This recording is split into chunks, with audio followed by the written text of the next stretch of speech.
mayroong lumabas na naman na dashcam. Ito yung latest mga kabunyog. Ito yung pinakahuling kuha kay Cabral bago siya di umano nagpakamatay. Dito makikita natin sa kuha na ito ng dashcam, tingnan nyo, yung kasing mga kuha dati, si Cabral nakaupo doon sa ibabaw niyan ng yung concrete barrier na yan. Yung konkretong barrier na yan sa may bangin. Dati nakaupo siya diyan, kung hindi man nakatayo. Yung mga, halimbawa, nung nagsi-selfie yung driver, nakita si Cabral nakatayo, nakaupo diyan sa concrete barrier na yan.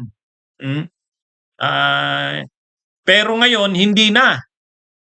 Sa pinakahuling pinakahuling kuha ng dashcam, tingnan nyo, nakaupo na siya sa baba.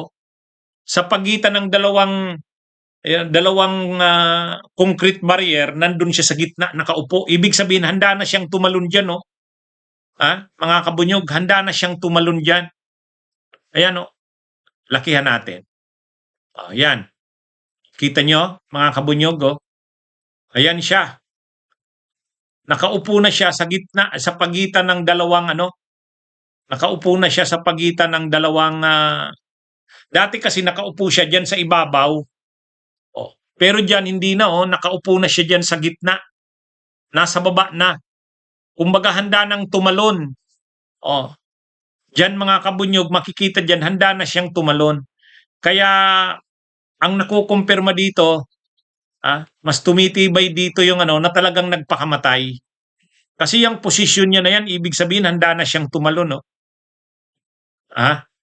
Mga kabunyog, yan yung ito yung kuha kasi yan sa dashcam. Ayan mga kabunyog, may dumaan na sasakyan na may dashcam, nakunan siya. Yan nabibilugan na yan. 3:26 yan ng hapon. Sa dashcam kasi nakaregister doon kung anong oras Ang nakalagay sa dashcam 3:26 ng hapon.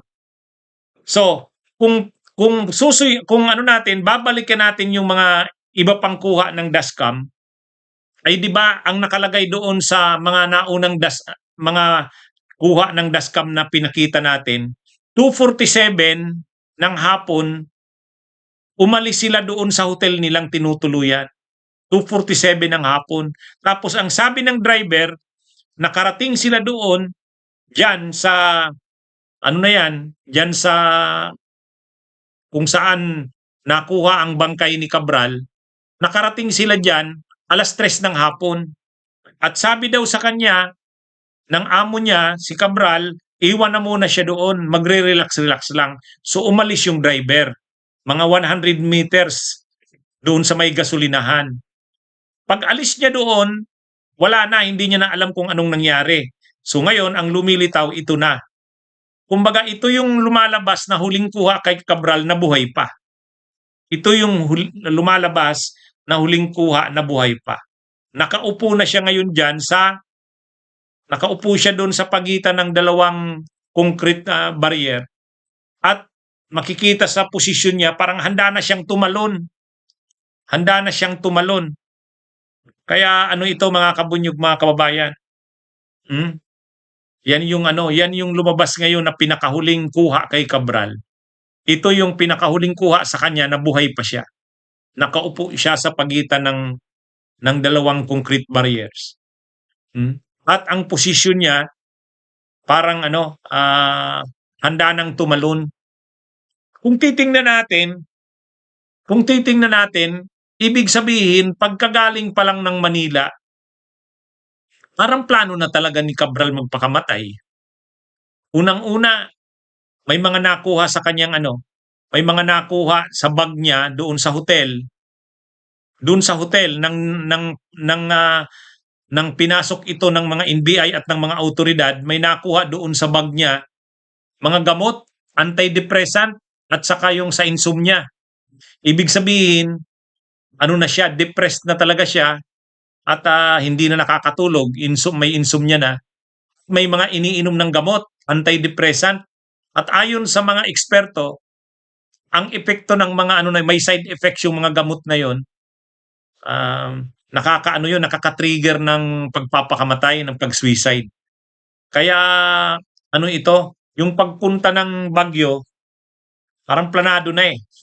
Kasi ayon sa driver, dumating sila ng Baguio, Benguet, sa Tuba, dumaan sila dyan, umaga. Pagdaan nila dyan ng umaga, tiningnan yan na ni Cabral eh. Tiningnan na yan, yung lugar na yan, bumaba na. Mga alas 8, alas 9 daw yun, bumaba na dyan. Kaya lang, nung may pulis, pinaalis sila. So umalis muna sila, kumain. Pagkatapos nung alauna, nag-check-in sa hotel. Nag-check-in sa hotel. Tapos pumasok sila sa kanya-kanyang kwarto. After 1 hour, lumabas si Cabral sa kwarto niya, mga 2:54 na yun eh. Pumunta sa kwarto ng driver, pagkatapos lumabas na sila. Yun na yun, mga kabunyog, mga kababayan. Kaya, actually, tama ka Capricorn, sana binantayan ng driver.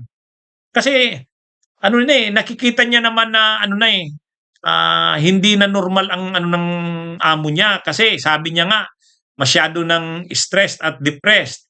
Humingi lang, nakiusap daw na magre-relax muna. Pero kung magre-relax doon tapos nasa gilid ng bangin, mag-iisip ka kaagad doon na posibleng magpakamatay yan.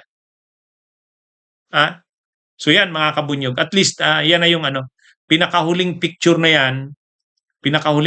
yan, nakuha ng dashcam, nakaupo na si Cabral dyan, handa nang tumalon. Handa nang tumalon. Kaya, kumbaga ang nangyari talaga dyan, parang dumaos, parang nag-dive na siya doon sa bato eh. Tumama siya sa bato, kaya nga ano-ano ang kanyang mukha eh.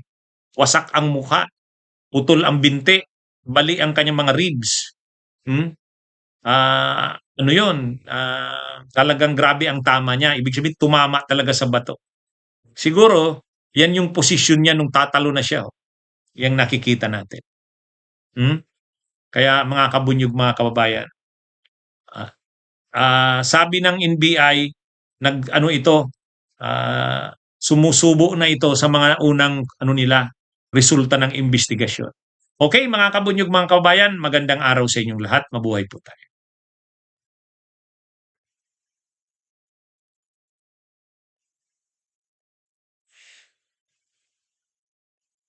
Bunyog, bunyog, halikan na kasama ka. Bunyog, kapag buklod ay may pag-asa.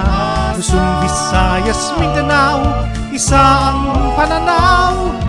Sa bagong Pilipinas ang bunyog isisigaw.